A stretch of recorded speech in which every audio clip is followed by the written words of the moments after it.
our last session, one of our last sessions about governmentality and history.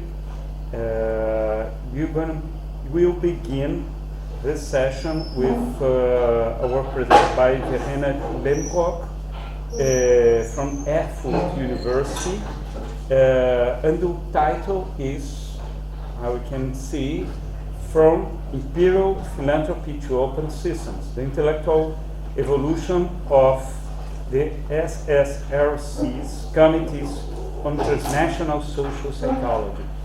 Verena, you're welcome. I try to propose a presentation 20-25 minutes, but we have 10 or 5 minutes for questions. Excellent, thank you. Thank you. So I'm happy that some people kept filing into the room.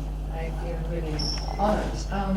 And also I'm looking forward to get feedback from some of you, maybe from a predominantly European perspective, because I presented this little research to a predominantly American audience just a few weeks ago, so I'm really excited about this opportunity here at ESHHS. So what was this project about, the SSRC project on transnational social psychology? So as you know, the Social Science Research Council is a privately funded non-profit organization dedicated to advancing social science research, established in Manhattan in 1923. And this organization established a research committee on transnational social psychology in 1963. It was established in 1923, and it established this committee in 1963, and I will call the Committee on Transnational Social Psychology just committee during this talk. This committee was led by Leon Festinger with the aim of creating what was called indigenous research centers around the world, making experimental social psychology an international discipline. Festinger felt at the time that 99.9% of the pertinent research was being done in the US. Therefore, quote, it is hard to separate what may be true of this society from what may be true found universally. The proposed solution then was to internationalize the discipline along the American model, which would help to tackle this morass of uncertainty, according to Festinger. He envisaged the committee to encourage experimental testing of similar hypotheses by psychologists representing dissimilar cultures. And then the immediate purpose following from this objective was to promote better training for social psychologists around the world. And what we can see from the files, so I did research in the Rockefeller Archive Center last year, where the files of this committee are stored. What we can see is in the files that the SSRC clearly viewed this committee as Festinger's personal project. He would like to bring together a number of such psychologists who share his research interests. That was important. And here we have a visual representation of the geopolitical Cold War context of the time, which influenced scientific knowledge production on both sides. And on the right-hand side, there's Europe with Germany divided between the two blocks, making it one of the hotspots of the Cold War.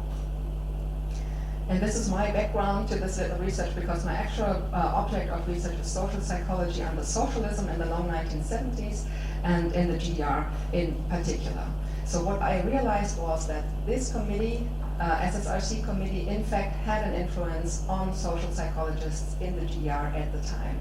And that is why I wanted to go to the archives and have a look at the files of this group.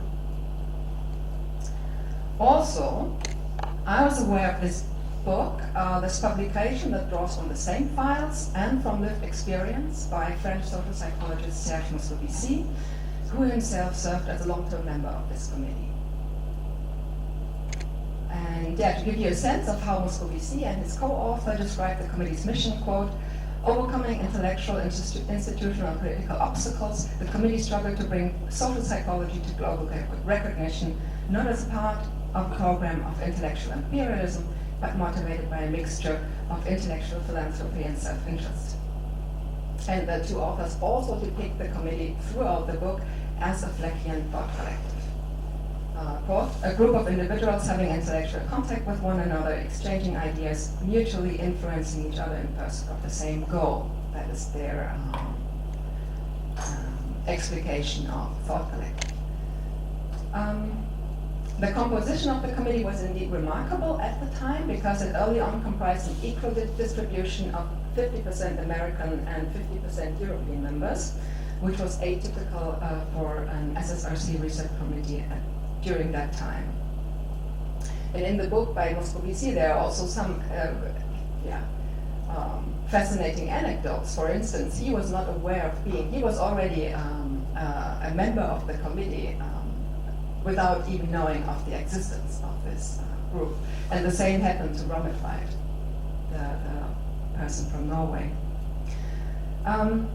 So now what I would like to talk about is what I found interesting when I immersed myself into the files in the Rockefeller Archive Center. It turned out that some of the most prominent observations in my notes are not included in the book by Moscovici and Markova, or are even contradictory to Moscovici's interpretation.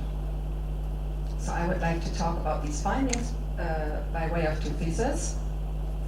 First, these individuals, the committee members, did not form a cohesive thought collective, and I will try to demonstrate this through the lens of Festinger's increasing dissatisfaction with the committee's trajectory. Second thesis, the SSRC played a critical role in shaping the committee's work and trajectory, which is not acknowledged by Markova and Moscovici. Specifically, I will argue that the SSRC contributed to making the committee what I would call an open system rather than a thought collective. Okay, let me explain. First, by having a look at the early years. After getting appointed in 1964, the committee eventually starts with a focus on Western Europe, then expanding to Eastern Europe and Latin America. The formation of a European scientific community around the nucleus of a handpicked group becomes the first goal.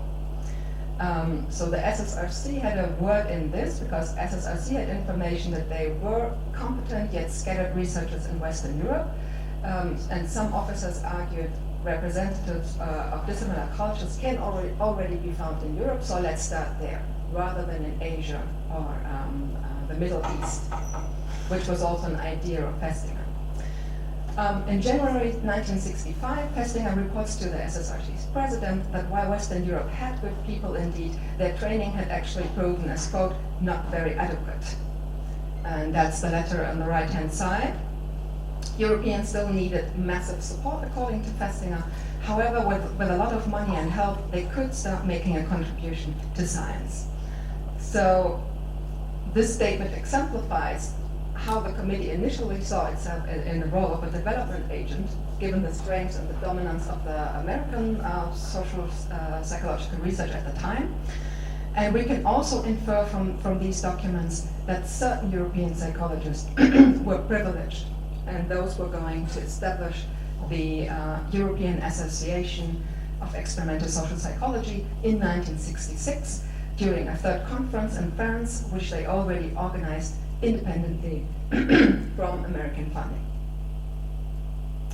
A privileging of experimental work is evident from the files as well, particularly from the programs of the training seminars, which the committee starts to organize and to support, held annually in Europe for young social psychologists. So at this stage, during the early years, terms like Americanization, intellectual imperialism, or colonization, all terms which have been brought up in the secondary literature, do indeed apply to its activities and rationale, I would say. And accordingly, so does the term thought collective. Why? Because thought collectives, in the sense of Ludwig Fleck, as you know, require a shared style of thought, some kind of fundamental consensus regarding subject matter, epistemology, methodology of the research field, etc., which seems to be the case in the early years of the committee. So Festinger's vision of testing similar hypotheses in dissimilar cultures indeed seems to come true. So now, however, if we jump to the year 1972, that is the time when Festinger, after 9 years, is about to quit and end his service on the committee. committee. He writes a brief history of this committee, a document which is in the archive and which made me choose the term frustrations in this talk. So the SSRC officer who was in charge, Jens, he will purge this document later on from its last paragraph, which contains Festinger's overall assessment. And here are some quotes on the slide. According to him, the outcomes of this committee were actually very narrow. Few new ideas have been stimulated. And he concludes, perhaps this is difficult for a committee to do, but it might be useful to try. Also, the ventures into Eastern Europe and Latin America were futile in Festinger's view. A meeting in Prague, and there's a photo of the Prague meeting, you see Festinger sitting in the center left,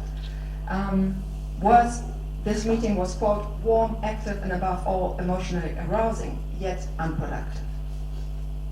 Another twofold criticism that I would like to cite from or mention is from the second paragraph of this short history. It's on the slide on the left-hand side. When a committee that has been established for a specific purpose remains in existence for such a long time, it is legitimate to wonder whether it still has a viable purpose or continues out of inertia. Second part criticism, as membership of a committee changes, it is legitimate to wonder whether this represents instability or purposeful action. So we recall that for Festinger, the specific purpose was to foster hypothesis testing on questions about transcultural social perception. However, apparently, a Kuhnian normal science along these lines was not achieved. And then the second thing, the membership. This practice to include members from the targeted regions became a principle strongly endorsed by the SSRC. So Festinger mentions 1972, that East Europeans and Latin Americans were especially interested in application of social psychological knowledge, practical knowledge. So when members of these regions became co-opted, the activities of the committee shifted into those directions, as he says. So what had happened to the original vision and mission of the committee? What led to Festinger's quite devastating final assessment? Application was one thing, it was one diversion from the original path, but there was another earlier diversion that Festinger does not even mention in his brief history, and that was a turn to philosophical questions. So if we turn back to 5 years to 1967, in files, social psychology is still depicted as an experimental basic science.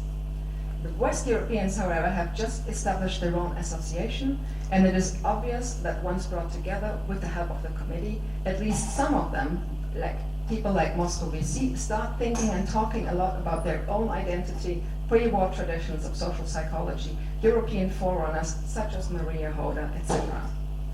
So during this time, at least some of the European leaders develop an aspiration to create a distinctive, what they call distinctive European theoretical perspective in social psychology.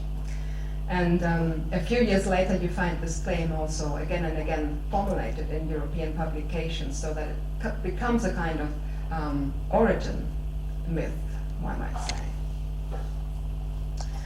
From a perspective of these particular files of the SSRC committee, this process starts in 1967, when the committee commissions Claude Ficheux, a French social psychologist close to Moscovici, to produce a review of cross-cultural research in social psychology in the past 10 to 15 years. And this, Festinger mentions in his brief history, he calls this project a, quote, single, outstanding, unequivocal failure of the committee, as a coherent monograph was never produced. However, according to the SSRC files, Ficheux in fact did deliver a substantial first manuscript already in the same year in 1967. And this report was going to preoccupy the committee again and again, shows up in the minutes and protocols again and again without being published until 1976, eventually in the European Journal. So very briefly, what did Ficheux claim in 1967? Rather than an ordinary literature review, he provided a fundamental critique of the state of the discipline He referred to Kurt Lewin and claimed, unlike Lewinian social psychology, research had become too reductionist as to encompass social reality at all. 5 minutes? 15. You have 15. Choose all the sections. Oh, okay. So in summary, this report is an early example of what historians of psychology have come to call the crisis literature in social psychology. And for sure, in 1967, also distilled 3 recommendations for social psychologists from his analysis. First, achieve a better understanding of the epistemology of the social sciences. Second, become more broadly interdisciplinary. And third, become better acquainted with foreign researchers in order to avoid their ethnocentrism. So after this report in 1967, what I could see was that the committee was heading into a period of meta-theoretical reflection. Within this process, in 1968, Festinger expresses his desire to step down from the chairmanship for the first time. And in the same year, the SSRC leadership, on the other hand, explicitly endorses what they call European developments and social psychology. So in 1970, the committee starts discussing a conference on implicit theories in social psychology with the explicit purpose to re-examine US social psychology in the light of other approaches from countries where different values and philosophies are prevalent. The committee, now under a new chairman, Morten Deutsch, claims that in the minutes, all members had encountered stark differences in approach, especially from Marxism and the New Left. And then we can see that the SSRC encourages the committee to explore these views by inviting advocates of diverse social theories to a planning meeting. So the people invited were epistemologist Hans Albert, sociologist Joachim Israel, and the West German Marxist and critical psychologist Klaus Holzkamp. This support of the SSRC ties in with Kenton Worcester's claim that the SSRC, during the extended period of the 1970s, encouraged scientists to engage in foundational controversies about interpretative versus positivist logics of research. And here are just some quotes from the discussions during this meeting, taken from the rough notes of SSRC officer Dennis. For instance, you can, there's a quote, Donald D. Campbell explained, don't let hermeneutics challenge science. And Israel, for instance, points to a Cold War situational imbalance, saying that the West was data poisoned while the USSR needs to become more empirical. So the meta-theoretical explorations of the committee, which lasted for several years, are completely ignored in Festinger's brief history. Interestingly, by contrast, Moscovici and Markova in their book do vindicate Faucheur's report at length in 2006, arguing from hindsight that this kind of self-reflection contributed to the vitality of the discipline through years of crisis. So, what can be observed is that on the European side, at least, some people are taking the crisis discourse in social psychology quite seriously, and there's also a book coming out of these discussions about implicit theory in 1972, edited by Tashfel and Israel. In one review in the United States, M. Brewster Smith in the journal Science states that this book, in fact, displayed the best European thought on a largely American discipline. However, it was culturally so different that it was unlikely to have any impact on American social science, in his view. So I was not so sure about this verdict, because we know that at the same time, what happens within the committee is something that happens in the broader field and in the US too at the time, when we think of papers published by Gergen or Silverman. In the context of the committee, however, the diversion from the more positivist mission to detect universals of human behavior via experimentation indeed correlates with the European expansion, West and East. Finally, in 1972, the SSRC observes that 1 or 2 American members of the committee are likely to resign soon, because the committee's interests, quote, no longer encompass theirs. So, to end, let's have a final look, a brief look at the SSRC's assessment of the committee's accomplishment as opposed to Festinger's assessment. All officers agree in a discussion that the accomplishments of the committee were more than modest. The whole structure of social psychology had been reorganized in Western Europe. One officer claims that the committee represents a tradition in social psychology that is in the process of changing. The original mission had been to proselytize American methods and theory, a narrow experimental social psychology. However, the field meanwhile has broadened, and there is no longer a single model to export. The Europeans, with their deeply anti-positivist traditions, have initiated this change, according to this one officer, so that the roles of Americans and Europeans have been reversed.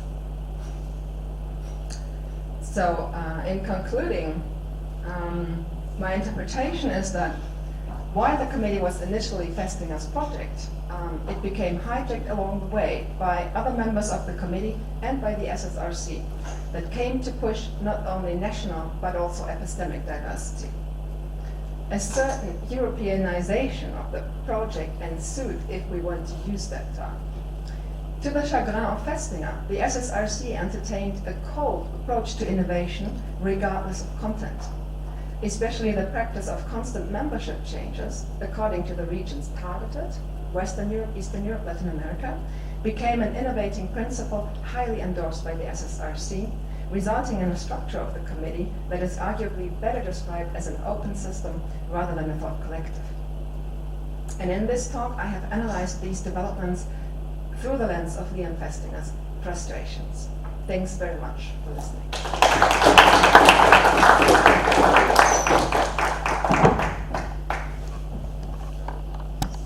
Thanks, Verena, for this so precise and punctual presentation. And we have good time for questions we want to propose. Thanks. I'm just kind of curious, at least one of the members of this committee, one of the initial members was Isil Pool, who was one of the people working at MIT, was the Center for International Studies, I think, and they were working on modernization, and so I wonder if that concept, it seems that maybe these folks wanted to modernize, whatever that means, so, social psychology by Americanizing it, and but I wonder if there are any other kind of social ramifications of the kind of work they were doing for this project of so-called modernization.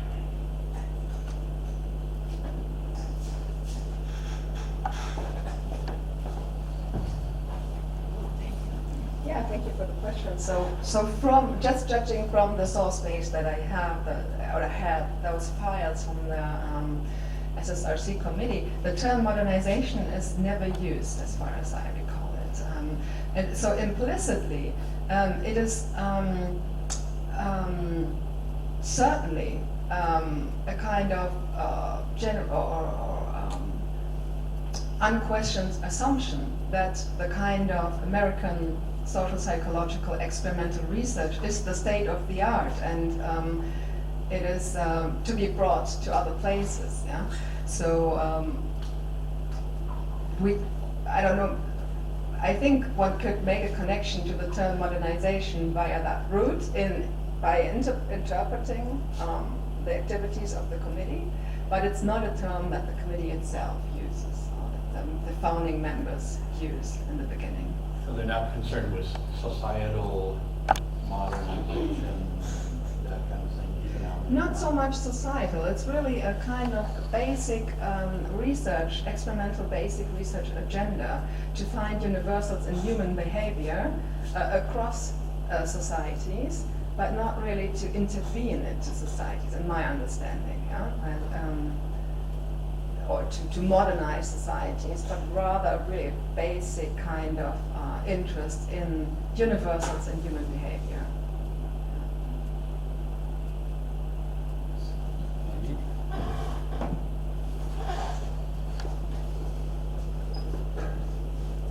Yes, thank you very much. It was very interesting. You have mentioned Kurt Lewin, but I got lost. I would like to know a little bit more about his relation to this project as an European in the States.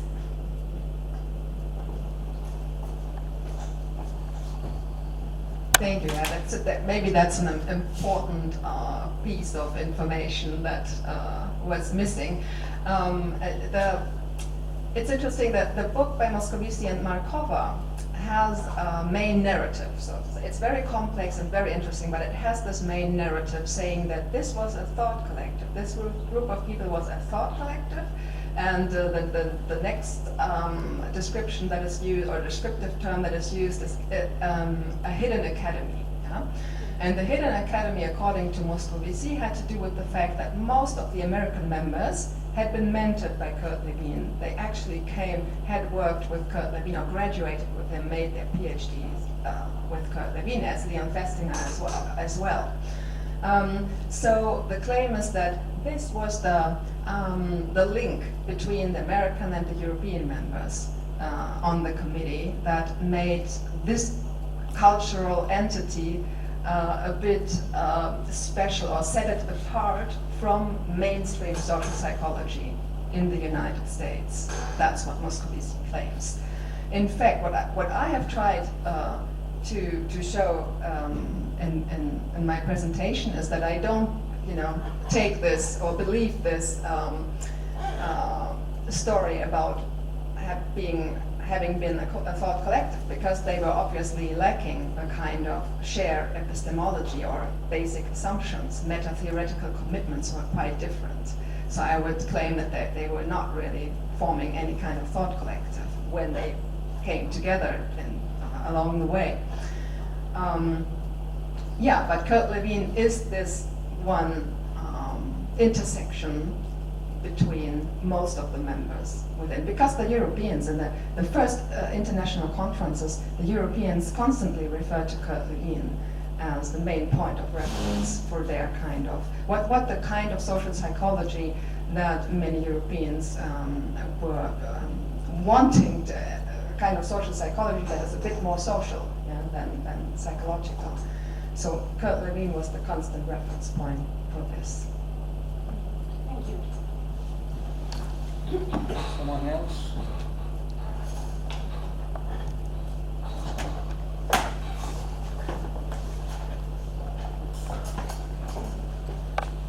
In terms of the understanding the European history of this, what kinds of archival sources are you planning to go kind of beyond the SSRC archives, and what kind of archives would you then consult? And I'm wondering even about a detail that you mentioned about this third conference in France, and where was it, and who organized it with whom?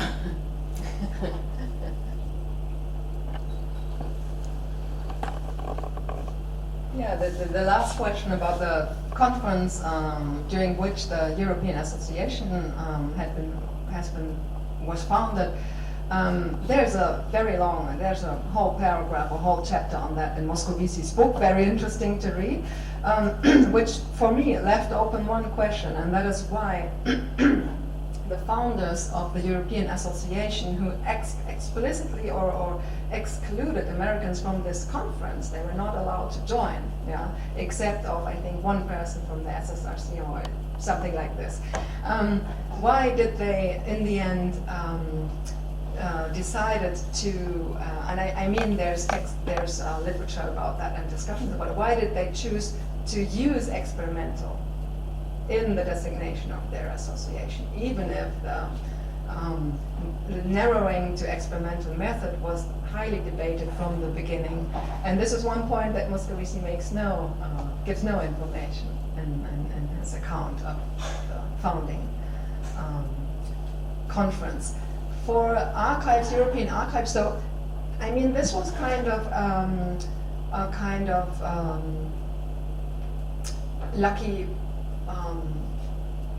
archival found, you know, when I was, it's a bit marginal to my actual research, and I was planning to make it a paper and using this, metaphor or this approach to analyze the, Leon Festinger's frustrations with the Europeans. And of course there's on the other hand European archives as well, like the archive of the EAESB in Louvain, and I've also been there, so I could maybe take some of this. And then there's also published research, like interviews with the founding members of the association, which also contains some interesting information that I could take.